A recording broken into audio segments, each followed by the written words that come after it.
আল্লাহ নবী বলবেন, জিবরাইল, তোমার আল্লাহ হাকিম হইয়া আমার গুনাহগার উম্মতকে আসামি বানায় নেকি আর পাপ ওজন করলো, আমি নবী এইটা মানি না, এটা মানি না।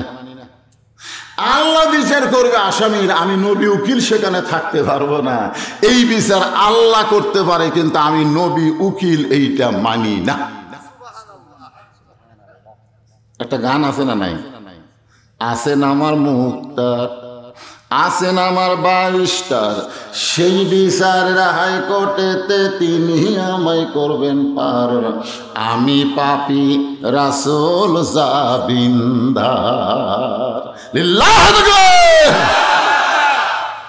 আমি যখন ছোটবেলায় গান শুনতাম তখন বুঝবার পারিনি, কিন্তু এখন বুঝি। মনের ঘরে তালা দিয়া, কি কি দামি কথা, মনের ঘরে তালা দিয়া চাবি নিয়া আসেন সাই, আমি অধম সাধ্য কি তার হুকুম ছাড়া বাইরে যাই, হুকুম ছাড়া বাইরে যাই।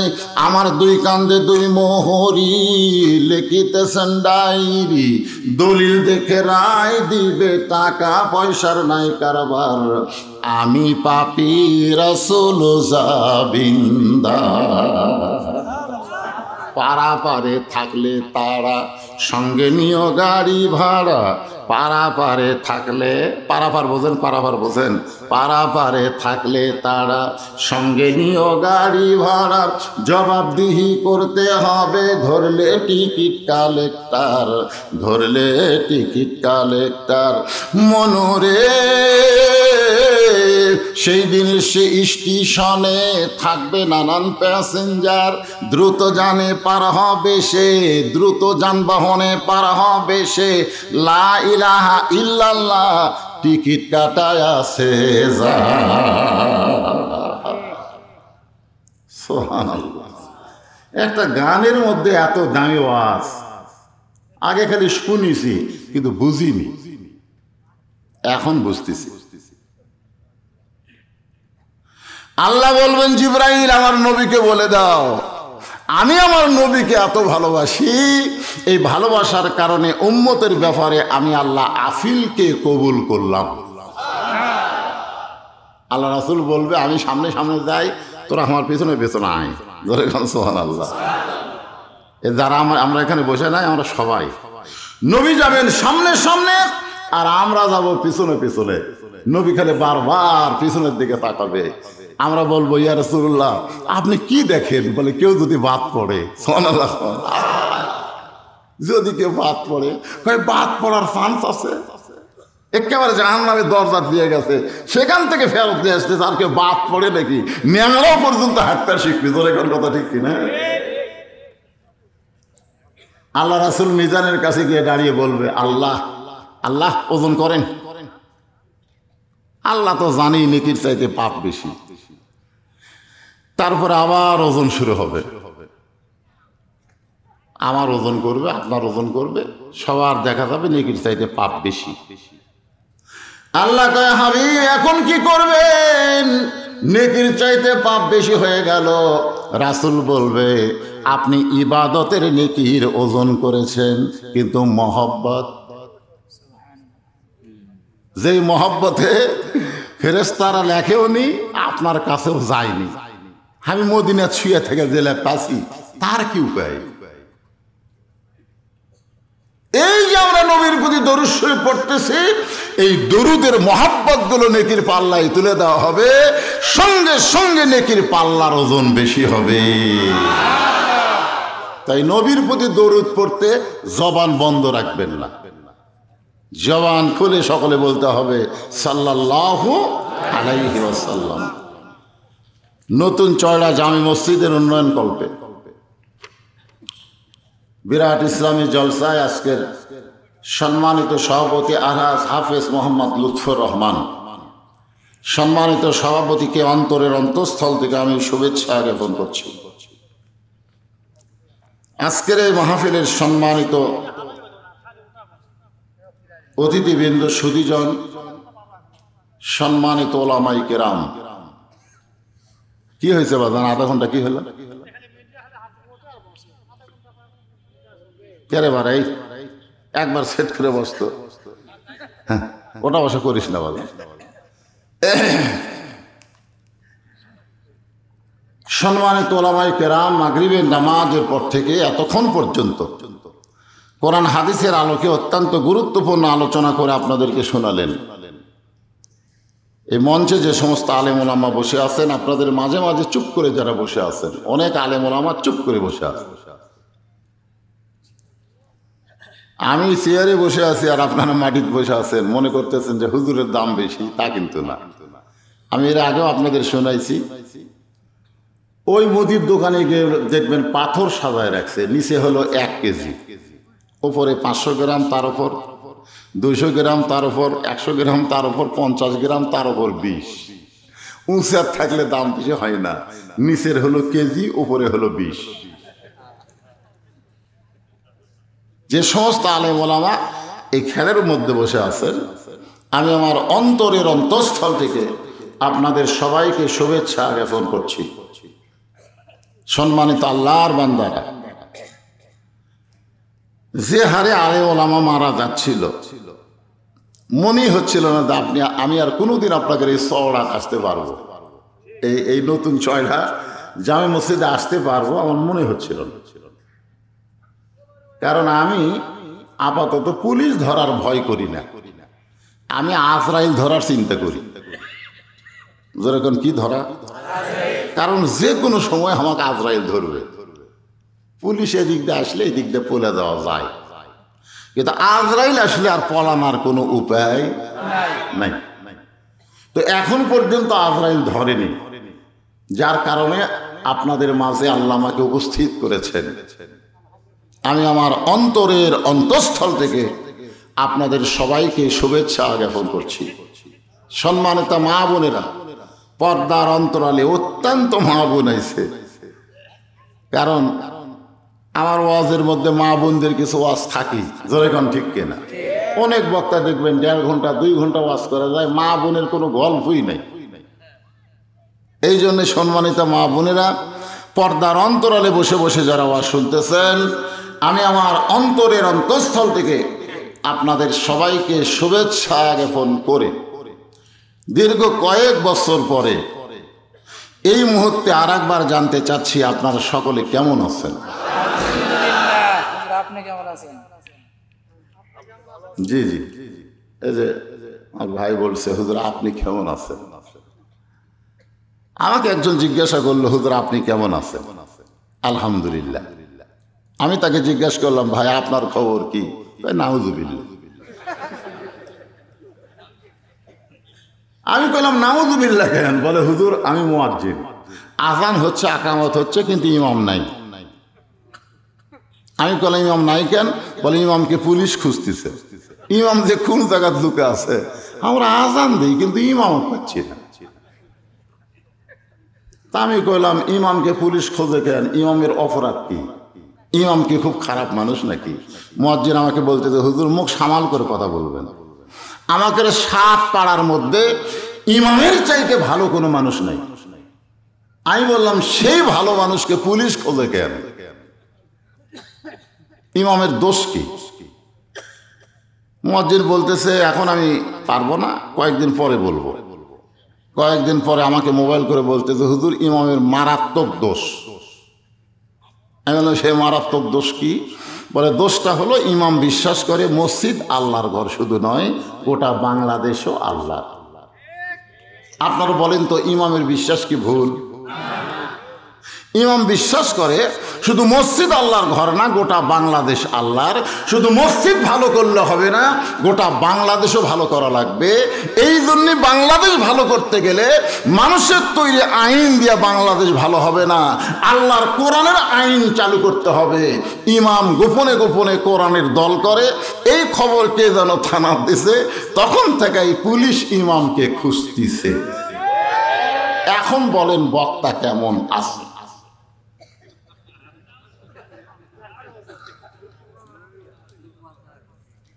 উপায় নাই রে, উপায় নাই রে, উপায় নাই। সবাই বলেন উপায় নাই রে, উপায় নাই রে, উপায় নাই। আলহামদুলিল্লাহ বলা ছাড়া উপায় নাই। দুইটা বাচ্চা, একটা 8.5 বছর, একটা হলো 7 বছর। মা দুইজনের হাতে দুইটা পাথর তুলে দিয়ে বলতেছে, ইহুদির ইসরায়েল, ইসরায়েলের ইহুদিরা বাইতুল মুকাদ্দাস দখল করতে আসতেছে, তোরা দুই ভাই যা, ওদেরকে পাথর মার, যা পাথর মার। তখন দুই ভাই মায়ের কথা মতো পাথর মারবার গেছে, ওদের হাতে আছে গুলি আর এরা মারতেছে পাথর। দুই ভাই আল্লাহু আকবার কয়ে পাথর মারছে, পাথর তো লাগেইনি, কিন্তু ওরা করছে গুলি। গুলিতে এক ভাই মারা গেছে, আর এক ভাইয়ের একটা হাত দেহ থেকে খসে গেছে। মায়ের কাছে যখন দুই সন্তানকে আনা হলো, আপনারা দেখছেন ইউটিউবে, মা বলতেছে আলহামদুলিল্লাহ, আলহামদুলিল্লাহ, আলহামদুলিল্লাহ।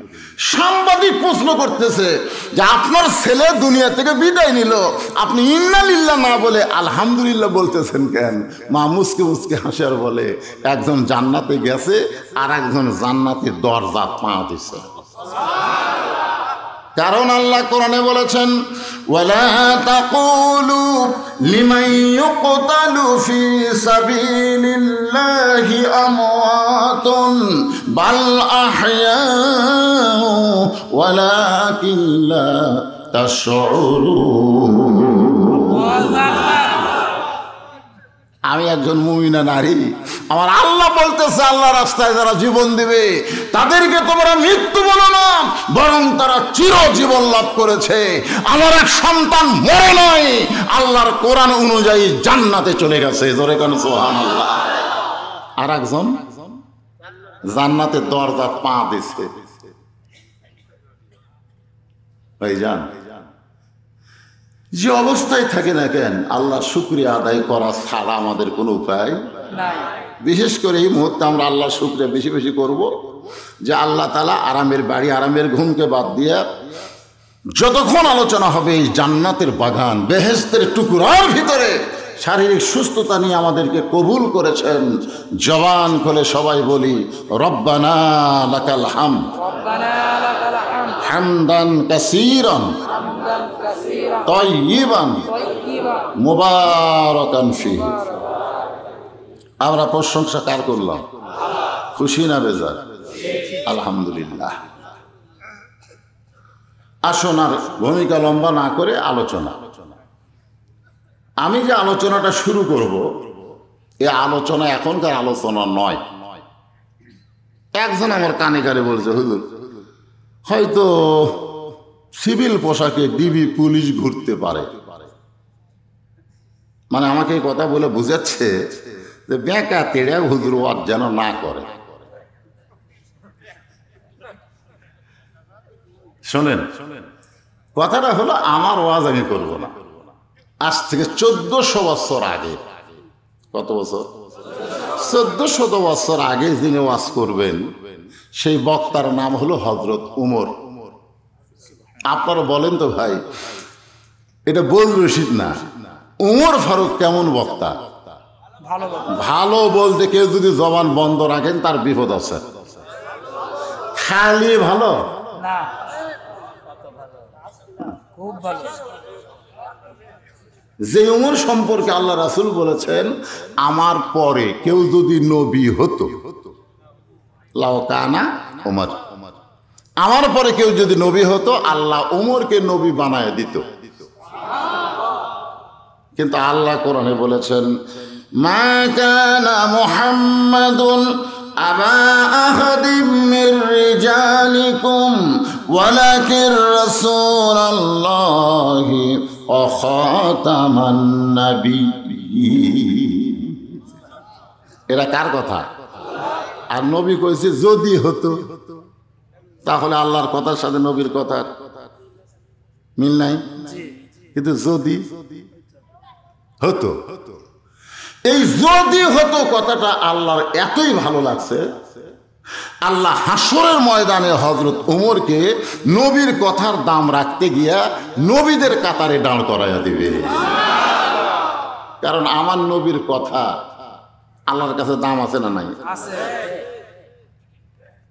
তো হযরত ওমর নবীদের কাতারে দাঁড়াবে। হাসরের ময়দানে নবীদের 11টা কাতার হবে। 11টা, ধরে বলেন কয়টা? 3 নম্বর কাতারের প্রথম নবী থাকবে দাউদ আলাইহিস সালাম। 3 নম্বর কাতারের যে নবী প্রথম থাকবে তার নাম কি? দাউদ আলাইহিস সালাম। 2 নম্বরে হযরত ওমর থাকবে, 3 নম্বরে সুলাইমান। আল্লাহর যত নবী আছে, ওয়াজটা আপনারা শুনছেন, খেয়াল করবেন, যত নবী আছে সমস্ত নবীরা হলো বুদ্ধিমান, আর চালাক নবী হলো মাত্র 2 জন। চালাক নবী কয়টা আপনাদের মনে আছে? একটা নবী হলো মুসা, আর একটা হলো সুলাইমান। আমি আজ আপনাদের বলেছি, অনেকের মনে নাই, বহু পুরাতন অস্ত। বুদ্ধিমানের ব্যাখ্যা হলো আল্লাহ যা বলছে তাই মানছে। বুদ্ধিমান নবীর ব্যাখ্যা কি? আল্লাহ যা বলছে তাই মানছে। আর চালাক নবীর ব্যাখ্যা হলো আল্লাহ যা কইছে মানছে ঠিকই, তবে মানার আগে প্রশ্ন করছে, মানে লাভ কি, না মানলে ক্ষতি কি। মানে যদি কোনো লাভই না থাকে তো খামাখা। যার দৃষ্টান্ত ইমাম গাজ্জালি তাবলিগে দ্বীনের মধ্যে বলেছেন যে আদম আলাইহিস সালামকে আল্লাহ যখন বললেন ওই গাছের কাছে যাইও না, আদম নবী বললেন যাবো না।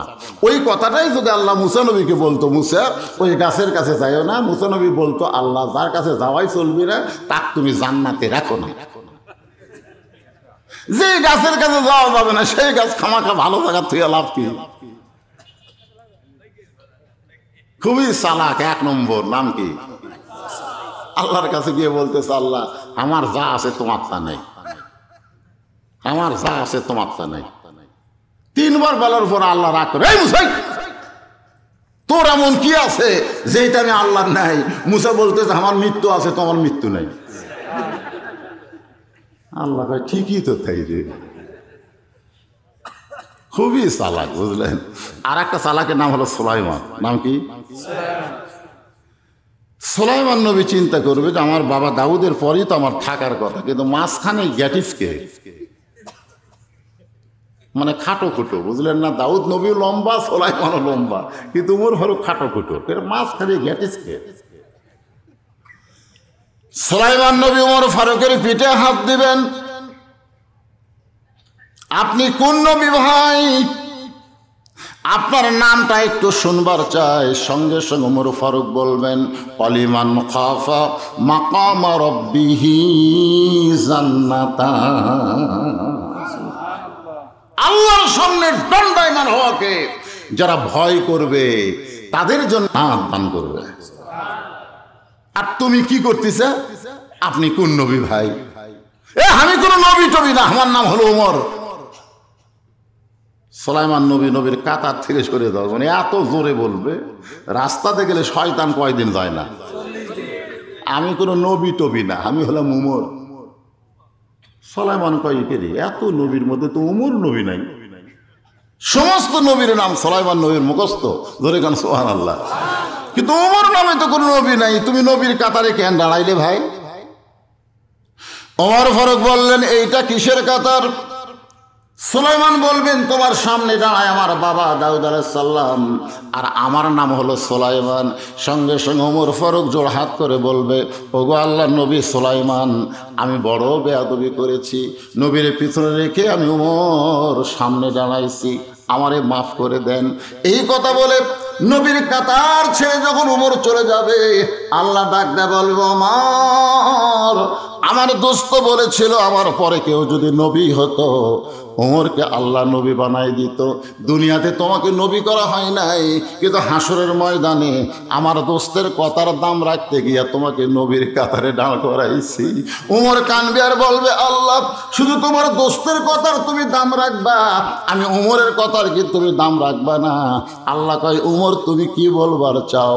ওমর বলতেছে কোনো নবীর কাতারে না, বিশ্ব নবীর উম্মতের কাতারে আমি দাঁড়াবার চাই।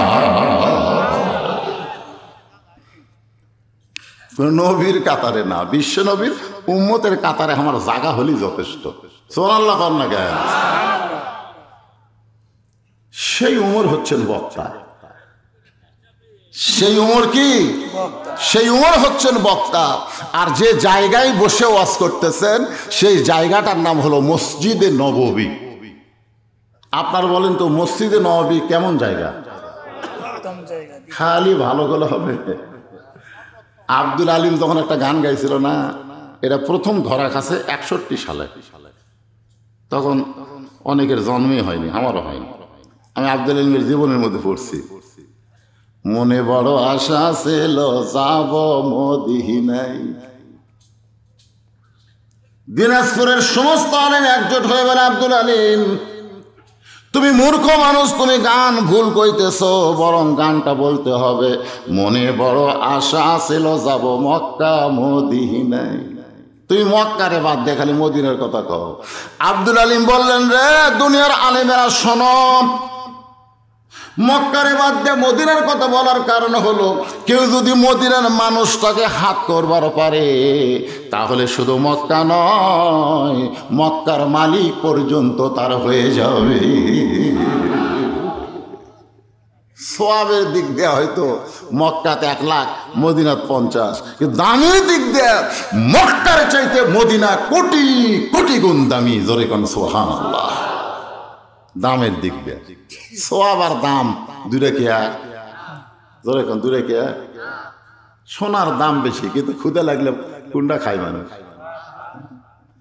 আমরা বড় উম্মতের পাগল, নবীর পাগল, ঠিক কিনা বলেন? আমাদের কাছে ওই মক্কার গজল ভালো লাগে না, মদিনার গান ভালো লাগে। সুবহানাল্লাহ কন না কেন? আরব সাগর পাড়ি দিব নাই কই আমার তরি, আমি পাখি নই যে উড়ে যাব ডানাতে ভর করি।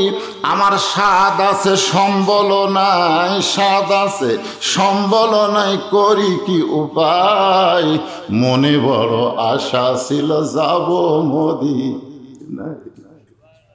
পৃথিবীর সবচাইতে দামি জায়গা মসজিদে নববী। আর ওমর ফারুকের যারা ওয়াজ শুনবেন তারা সকলেই হলেন আল্লাহর নবীর সাহাবী। এখন বলেন শ্রোতা হিসাবে সাহাবীরা কেমন শ্রোতা? 1 নম্বর শ্রোতা। আল্লাহ কোরআনে বলেছেন, রাদিয়াল্লাহু আনহুম ওয়া রাদু আন যালিকা লিমান খাশিয়া রাব্বাহ। আমার নবীর সাহাবী যারা বিনা হিসাবে জান্নাতি তারা। সোনাল আসতে গন্ধেন, যারা নবীর সাহাবী আল্লাহ তাদের কোনো হিসাব দেবে না। সমস্ত সাহাবীকে এই আয়াতের কারণে বিনা হিসাবে জান্নাত দিয়ে দেবে। এখন আমি 3টা জিনিস আপনাদের সামনে বললাম। 1 নম্বর হলো বক্তা, 2 নম্বর হলো জায়গা, 3 নম্বর হলো শ্রোতা। এই 3টাই কি উত্তম? 1 নম্বর কথা কয় না। এই যুবকেরা, উমর ভালো না মেসি ভালো? মেসি বেশি। আমাদের যুবকেরা মেসি আর নেইমার, মেসি আর নেইমার। অথচ আল্লাহ হাসরের ময়দানে মেসি নেইমারকে একদিকে খাড়া করে তুবে আর একদিকে হাসান হোসেনকে খাড়া করে তুবে। সাইদুস শাবাবে আহলিল জান্নাহ হাসান হোসেন রাদিয়াল্লাহু তাআলা আনহুমা। জোরে কোন সুবহানাল্লাহ। হাসান হোসেন, তোমরা 2 জন জান্নাতি যুবকদের সর্দার। বাংলাদেশের যুবকগুলোকে নিয়ে তোমরা জান্নাতে যাও। হাসান হোসেন যখন জান্নাতে নিয়ে যাওয়ার যাবে, মেসি নেইমার খাড়া হয়ে কবে, আল্লাহ এরা হচ্ছে আমাদের পাগল। রাত 3টা পর্যন্ত আর্জেন্টিনার খেলা দেখছে, আর সারা তো খায়ের নাম শোনার সাথে সাথে এরা ঘুমে গেছে। এরা আর্জেন্টিনার পতাকা টাঙ্গাছে, ব্রাজিলের জার্সি গাও দিছে। মান্তাসাব্বাবি কওমিন ফাহুয়া মিনহুম। তোমার নবী বলছে যে যাকে মহব্বত করবে তার সাথে হাসর হবে। আমরা ইহুদি খ্রিস্টান জাহান্নামে যাব, আমাদেরকে যারা ভালোবাসছে এরা জান্নাতে যাবে, এটা আমরা মানি না। তখন আল্লাহ তাআলা কইবি রাস্তা ঘুরে এই 2টার সাথে জান্নাতে যা। আজকে হচ্ছে, আজও হবি। বাংলাদেশের সবাই খেলা হবি, মাজার বল নাই, 2 জন তুলে তেজো 2টা ডাকে খেলা হবি। খেলাতে হবি রে বাংলা, আজও খেলা হবে। আল্লাহর কোরআনের খেলা, ধরে গান সুবহানাল্লাহ। এখন চিন্তা করেন, বক্তা ভালো, জায়গা ভালো, শ্রোতা ভালো, তাহলে ওয়াজ কেমন হবে? হযরত ওমর আল্লাহর প্রশংসা, নবীর প্রতি দরুদ শরীফ পড়ে ওয়াজ শুরু করবেন, এমন সময় পিছন দিকে এক সাহাবী দাঁড়িয়ে আছে, বেদুইন সাহাবী, পিছন দিকে। আসসালামু আলাইকুম ইয়া আমিরাল মুমিনিন। ওমর ফারুক যখন ওয়াজ শুরু করবেন তখন সালাম দিয়ে বলতেছে, আসসালামু আলাইকুম ইয়া আমিরাল মুমিনিন। আপনি ওয়াজ বন্ধ করেন। সমস্ত সাহাবীর ওর দিকে তাকাছে, কে রে? দেখে ওর বসারই জায়গা হয়নি, কেউ তেমন চিনেও না। উনি বলতেছে, আমিরাল মুমিনিন আপনি ওয়াজ বন্ধ করেন, আমি আপনার ওয়াজ শুনবো না, আমি আপনাদেরকে ওয়াজ শোনাবার চাই।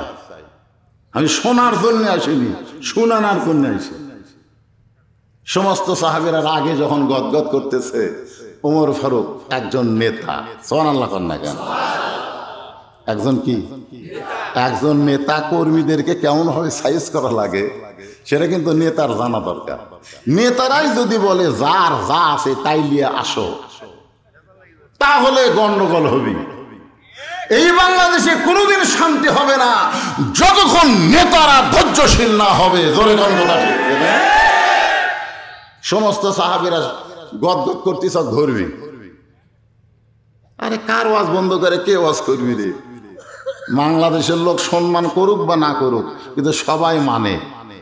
গোটা বাংলাদেশের মধ্যে কিয়ামত পর্যন্ত আল্লামা সাইদি হুজুরের মতো বক্তা আর হবে না। জোরে কোন কথা ঠিক কিনা?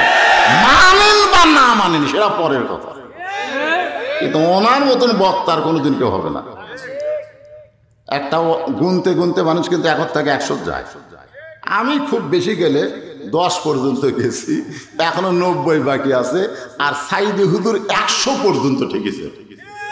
তাহলে আমাদের খাওয়া আসা 10 পর্যন্ত জাতি বুড়ে, তাহলে 100 যাবেন কখন? আপনি মানেন বা না মানেন, তারপরেও তিনি যে শ্রেষ্ঠ বক্তা, উনি যদি টেজে ওয়াজ করে আর আমার মতন বক্তা যদি কয় হুজুর ওয়াজ বন্ধ করেন, আমি ওয়াজ করবো, জনগণ ওয়াজ শুনবি। সমস্ত জনগণ যখন রেগে যায়, সঙ্গে সঙ্গে হযরত ওমর ফারুক বললেন, রে সাহাবী, তুমি ওয়াজ করে আমাদেরকে শোনাবে, আমি ওমরের কোনো আপত্তি না। সব সাহাবী তখন কোরআনের আয়াতের দিকে তাকালো। কার দিকে? ওমরের দিকে না তাকায়া আল্লাহর আইনের দিকে তাকাইছে। আতিউল্লাহ ওয়া আতিউর রাসূল ওয়া উলিল আমরি মিনকুম। আল্লাহর আনুগত্য করো, নবীর অনুসরণ করো, তোমাদের আমিরকে তোমরা মানো। আমাদের আমির হযরত ওমর যদি ওয়াজ শুনবার চায়, তাহলে আমাকে আপত্তি করে কোনো লাভ আছে? ওমর ফারুক বললেন, মাঝখানে রাস্তা করে দাও। সমস্ত সাহাবী নড়ে সরে রাস্তা করে দিছে। বেদুইন সাহাবী এখানে আইছে, ওমর ফারুক এরকম সিয়ারত থেকে দেয় নিচত বসিছে। বক্তা সিয়ারত বসবে, শ্রোতারা মাটিতে বসবে, এই নিয়তে হযরত ওমর সিয়ার ছেড়ে নিচে যেই বসেছে, বেদুইন সাহাবী এসে সিয়ারে 3টা চুমু দিয়ে বলতেছে, আমিরাল মুমিনিন, আমি এত বড় বেয়াদব না, আপনার জায়গায় আপনিই থাকেন। আমি দাঁড়িয়ে 3টা ওয়াজ করতে চাই। আমার 1 নম্বর ওয়াজ হলো ইন্নী উহিব্বুল ফিতনা, আমি ফিতনাকে মহব্বত করি। আমার 2 নম্বর ওয়াজ হলো ইকরাহুল হক, আমি হককে পছন্দ করি না। আমার 3 নম্বর ওয়াজ হলো আশহাদু মা লাম আরা, আমি না দেখা জিনিসের সাক্ষী মারি। যেই মাত্র কয়েছে, সমস্ত সাহাবীরা চিল্লায় বলতেছে, আমিরাল মুমিনিন, ওয়াজের নামে এইটা কি শুরু করলো? কারণ আল্লাহ রাসূল বলেছেন, আল ফিতনা তো আশাদ্দু মিনাল কতল, ফিতনা হলো কতলের চাইতেও মারাত্মক গুনাহ। আল ফিতনা তো আশাদ্দু মিনাল জিনা, ফিতনা হলো জিনার চাইতেও খারাপ। জোরে কোন ঠিক কিনা? একদল কয় নূরের তৈরি, আর একদল কয় নবী মাটির তৈরি, একদল কয় নবী মরে গেছে, আর একদল কয় নবী হায়াতুন নবী। এরকম ফিতনা আমাদের বাংলাদেশে আছে না নাই? জোরে কোন আছে না নাই? আজকে আওয়ামী লীগ সরকার গঠন করতে চায়, আর বিএনপি বলতেছে তত্ত্বাবধায়ক না দিলে আমরা যাব না। তো বলেন তো ফিতনা বাড়তিছে না কমতিছে? ওমর ফারুক তিনটা ওয়াজে শুনেছে। প্রথম ওয়াজ হলো আমি ফিতনাকে মহব্বত করি, ইন্নী উহিব্বুল ফিতনা, আমি ফিতনাকে মহব্বত করি। 2 নম্বর ওয়াজ হলো ইকরাহুল হক, আমি হককে পছন্দ করি না।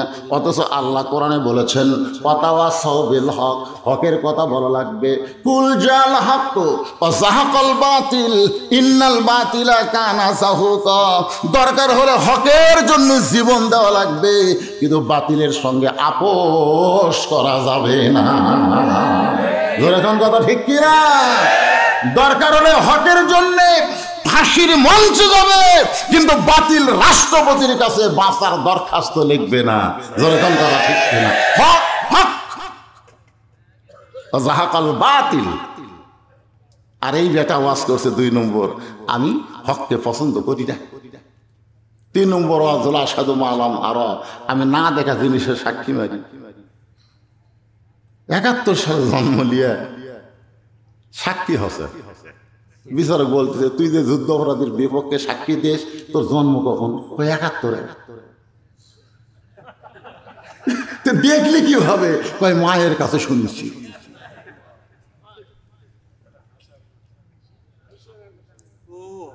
রে না দেখে জিনিসের সাক্ষী দেওয়া যাবে? ওমর ফারুক সাহাবের দিকে তাকায় দেখলেন, এক যদি আমি এখন ছেড়ে দেই, মমতাজ আমাদের বাংলাদেশের একজন, আগে করর এমন আখেরের কাজ, ধ্যান যোগে হয় দিলের নামাজ, ও তোমার পাঞ্জে গানা নামাজ পড়া লাগবে। মায়েশা ঘুম থেকে তাকায় দেখে রাসূলের পায়ের গোড়া ফুলে উঠছে। নামাজে দাঁড়িয়ে থাকতে থাকতে নবীর পায়ের গোড়া ফুলে উঠেছে। রাসূল বলেছে লা সালাত আলা ঈমানা, যার নামাজ নাই তার ঈমান নাই। লা সালাত আলা দীনা, যার নামাজ নাই তার কোনো ধর্ম নাই। বাইনাল আবদুল কুফরি তরকুস সালাত, বান্দার কাফের মধ্যে বিতর্ক করার জিনিস তার নামই হলো নামাজ। কারণ 564 মসজিদ মডেল করলে হবে না, মসজিদ মুসল্লি দিয়ে ভরান লাগবে। জোরে তার কথা বলতে মোড়ে মোড়ে মসজিদ বানাতে হচ্ছে, মুসল্লি নাই। প্রধানমন্ত্রী সাহেবকে তো আল্লাহ বলেনি তুই 564টা মসজিদ বানাও। আল্লাহ বলেছে আল্লাযীনা ইম্মাক্কান্নাহুম ফিল আরদ, মুসলমানের মধ্যে কাউকে যখন ক্ষমতার চেয়ার দেওয়া হবে, তার ওই পদ্মা সেতু নির্মাণ করা 1 নম্বর না, বাল্য বিয়ে বন্ধ করা 1 নম্বর না, মাদকমুক্ত সমাজ করা 1 নম্বর না, 564 মসজিদ বানানো 1 নম্বর না। 1 নম্বর দায়িত্ব হলো আকামুস সালাত, নামাজ কায়েম করা। জোরে গঙ্গাধর ঠিক না? নামাজ কায়েম করা। খালি মসজিদ বানাবেন হুজুর, আমাকে মসজিদ টিন শেড হলে কি হবে? যদি মসজিদ ভরা মুসল্লি থাকে, একটাই সালা মসজিদে লোক দিয়ে দেখি ধুলে পড়ে আসা, খালি এক জায়গা পরিষ্কার। কে ভাই মুয়াজ্জিন মসজিদ ঝাড় দেন না, গোটা মসজিদ ধুলে আজান দেয় আকামত দিয়ে কেউ আসে না হুজুর। তো খামাকা মসজিদ ঝাড় দিয়ে কি করবো? গামছা 2 বাড়ি বাড়ি পরিষ্কার করে আমি আল্লাহু আকবারকে নামাজ পড়ি, কেউ আসে না।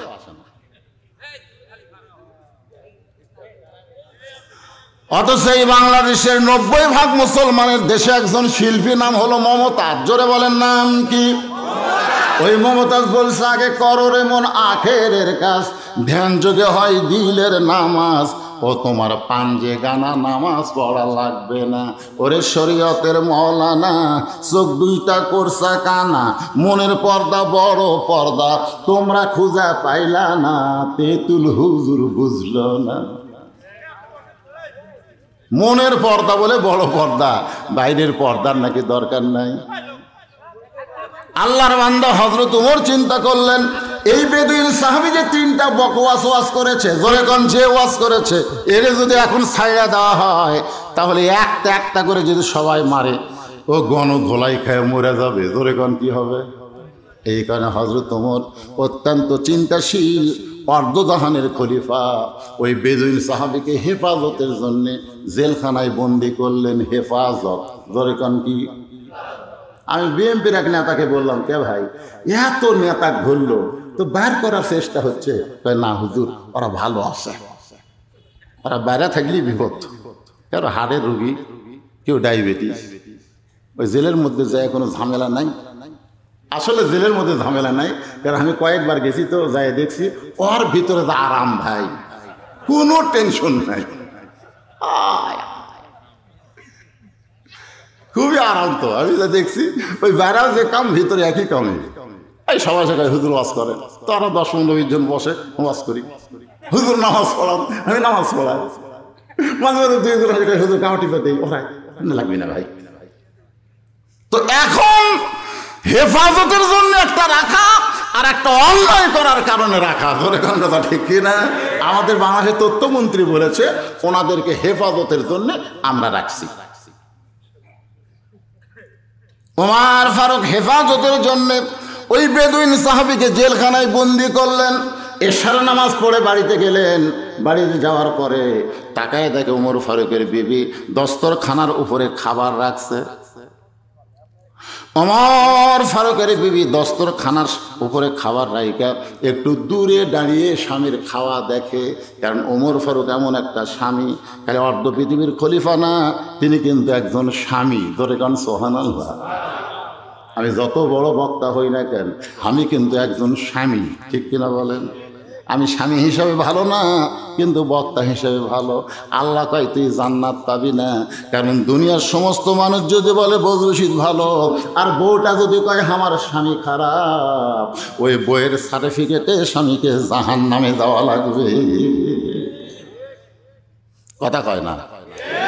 আপনাদের বইয়ের কাছে শুনবেন তো, কেন আমি কেমন গো, একবার করবেন পছন্দ কোনো দিন। একজন প্রেমিককে ভালো কয়, কিন্তু একজন বউ স্বামী খুব একটা ভালো খবর চায় না। ধরে কথা কন না কেন ভাই? ওমর ফারুকের বিবি দূর থেকে তাকায় দেখে তার স্বামী রুটি আর হালুয়া খাওয়ার পরে 2 হাত করে দোয়া করে প্রতিদিন, আল্লাহ আমার বউটা কষ্ট করে রুটি আর হালুয়া তৈরি করে দিল, আমার সেই বউকে তুমি জান্নাত দিও। ওগো আল্লাহ, আমি ওমর যদি জান্নাত পাই, জান্নাত তো পাবেই, কারণ কয় নম্বর? জান্নাতের কয় নম্বর? যদি আমি ওমর জান্নাত পাই, তাহলে আমার আব্দুল্লাহর মাকে নিয়ে জান্নাতে থাকবার চাই। আমি জান্নাতে কোনো হুরগেল মান চাই না, আমার বউটাকে নিয়েই আমি জান্নাতে থাকবার চাই। এখন আপনার বলেন, এমন দোয়া যদি কোনো স্বামী করে, ওই বউটা তার উপর বেজার হবি না খুশি হবি? আর আমরা কি দোয়া করি? নামাজ পড়ি, আল্লাহ একটা হুর দি, আল্লাহ। বউ কই কে রে, ভালোই দোয়া করতে করতে হুর কি মনাদায় শেষ করলে স্বামীকে বলতে, স্বামী আপনি যে ফিস করে হুরের কথা বললেন, হুর কি? বলে হুর হলো সুন্দরী, তোর মতন ব্যাসাই জানা। দুনিয়াতে ঠকছি মরার পর আর ঠকবার চাই না, আল্লাহ যেন আমার হুর দেয়। বউ চিন্তা করে 3 বেলা ভাত পাক করে খাওয়ায়, কারেন্ট গেলে পাকার বাতাস করি, ফাটা পায়ে ভেজলিন লেগে দেই, আর এই হাওয়া বাদ দেয় হুর চায়।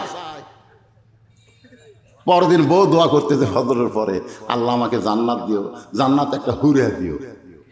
স্বামী কয় কে রে বিবি, হুরা কি? বলে হুরা হলো সুন্দর যুবক, তোমার মতন পাও ফাটা না, তুমি ল্যাপের ওয়ারও ছিঁড়ছো, আমার পাও ছিঁড়ছো। কারণ স্বামী যদি পাও ফাটা হয় আর একই কম্বলের তলে থাকতে গিয়ে যদি পায়ের একটা খষ্টন খায়, বউ চেতন পায়ে বলবি মহরণা মাফ করে দিলাম, ল্যাপ পাল্টাও। ধরে কোন কথা ঠিক কিনা? এই সামনে শীতকাল আসতেছে, প্রত্যেকটা পুরুষ মানুষ একটা করে ভ্যাজলিন পাউডার করবেন, পায়ের গোড়া যেন না ফাটে। এটা ওয়াজ নয়, এটা কি? এরাই তো ওয়াজ। ভালো করে মনোযোগ দিয়ে শোনেন। ওমর ফারুক দোয়া করতেছে বিবির জন্য প্রত্যেক দিন। আজকেও বউটা চিন্তা করতেছে স্বামী খাবে, আর আমি দূরে দাঁড়িয়ে দেখব। হযরত ওমর এসে যখন রুটি আর হালুয়া নিয়ে দোয়া পড়তেছে, আল্লাহুম্মা বারিক লানা, পড়েন আল্লাহুম্মা বারিক লানা ফিমা রাযাকতানা ওয়া কিনা আযাবান্নার। বিসমিল্লাহ বারাকাতিল্লাহ বলে রুটি ছেড়ে হালুয়া যখন মুখে দেবার চায়, এমন সময় ইন্নাল্লাহা ইয়ামুরুকুম আন তুআদ্দুল আমানাতি ইলা আহলিহা ওয়া ইযা হাকামতুম বাইনান নাস আন তাহকুমু বিল আদল। ওমর ফারুকের বিবেক বলতেছে, ওমর তোমারে ক্ষুধা লাগতেছে, তুমি রুটি হালুয়া খাইতেছো, কিন্তু যাকে জেলখানায় বন্দি করেছো সে কয়েদি খাইছে কিনা একটাবার কি তুমি তার খবর নিছো? যাকে তুমি জেলখানায় বন্দি করলে সে খাইছে কিনা একটাবার খবর নিছো? তুমি কয়েদিরে না খাইয়া নিজে খাও, তুমি কেমন নেতা? আখিরাতের আদালতে কিন্তু ধরা খাবে। আল্লাহ বলেছেন ইন্নাল্লাহা ইয়ামুরুকুম আন তুআদ্দুল আমানাতি ইলা আহলিহা। ধরে কর না সুবহানাল্লাহ। সঙ্গে সঙ্গে হযরত ওমরের হাত থর থর করে কাঁপতেছে। রুটির জায়গায় রুটি, হালুয়ার জায়গায় হালুয়া, টোপলা বাঁধে ওই গভীর রাত্রে বেদুইন সাহাবের কাছে জেলখানায় দরজায় গিয়ে বলতেছে, ও বেদুইন সাহাবি ভাই, তোমার জন্য হালুয়া রুটি আনছি, তুমি খেয়ে নাও। বেদুইন সাহাবি রুটির টোপলা নিয়ে মুসকি মুসকি হাসে। ওমর ফারুক বলে, হাসো কেন? বলে, হাসার কারণ হলো আল্লাহর কোরআন দিয়া যখন রাষ্ট্র চলবে তখন জেলখানার কয়েদি খাবার পাইলেও নেতার ভাগ্যে খাওয়া হবে না। সুবহানাল্লাহ করেন না কেন? ওমর ফারুক বেদুইন সাহাবীকে নিজের খাবার দিয়ে বাড়িতে আসলেন। এখন বাড়িতে এসে বিছনায় ঘুমাতে যাচ্ছেন। আল্লাহ রাসূল বলেছেন, তোমরা এশার নামাজের পরে বেশি লম্বা সময় নষ্ট করবা না, তোমরা ঘুমায় যাবা, কারণ তোমাদের তাহাজ্জুদের মহব্বত আর ফজরের জামাত তোমাদেরকে ধরা লাগবে। জোরে কোন কথা ঠিক কিনা? ফজরের কিন্তু নামাজ না, ফজরের হলো জামাআত, আর তাহাজ্জুদ কিন্তু নামাজ না, তাহাজ্জুদ হলো মহব্বত। আল্লাহ কোরআনে বলেছেন অমিনাল লাইলি ফাতাহাজ্জাদ বিহি নাফিলাতাল লাক। জোরে কোন সুবহানাল্লাহ। এক জগ পানির মধ্যে এক মুষ্টি চিনি দিয়ে দুইটা ঘন্টন মারলে ওই পানির মধ্যে চিনি যেমন বিলীন হইয়া যায়, আল্লাহর তাহাজ্জুদে যখন কোনো বান্দা দাঁড়ায় ওই বান্দা তখন আল্লাহর মহব্বতে নিজের অস্তিত্ব বিলীন করে দেয়।